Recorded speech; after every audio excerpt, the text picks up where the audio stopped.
Welcome back to the Digital Asset Report. Crypto markets are finding their footing again, with Bitcoin climbing back above $93,000 on Wednesday, driven by renewed optimism that the Federal Reserve will cut interest rates. Markets are now assigning an 87% probability to a rate cut at next week's meeting.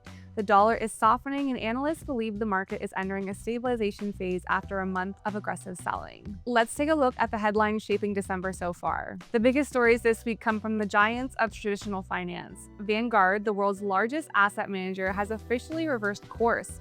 Citing overwhelming demand from both retail and institutional clients, the firm ended its long-standing ban and is now allowing its 50 million customers to trade crypto ETFs, including Bitcoin, Solana, and XRP. The impact was immediate. Bitcoin surged 6% the moment the trading window opened. And not to be outdone, Bank of America is also making moves. The bank is now recommending that its wealth management clients allocate between 1% and 4% of their portfolios to digital assets. Starting in January, their strategists will begin covering 4 major Bitcoin ETFs. It's a massive signal that Wall Street is getting comfortable with crypto volatility, advising even conservative investors to consider a 1% stake. And meanwhile, BlackRock CEO Larry Fink is making headlines for his evolving stance this week. Once a skeptic who called Bitcoin an index for money laundering, Fink now calls it an asset of fear. And later in the week at the Deal Book Summit, Fink doubled down on this sentiment, sharing that large investors are actively buying the dip. We're seeing more and more legitimate long-only investors investing in it. There was an article about a foundation, endowment just bought a lot of IBIT. But I can tell you there are a number of sovereign funds that are standing by.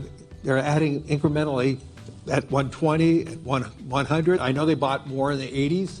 Right. That's fine. And they're establishing a longer position.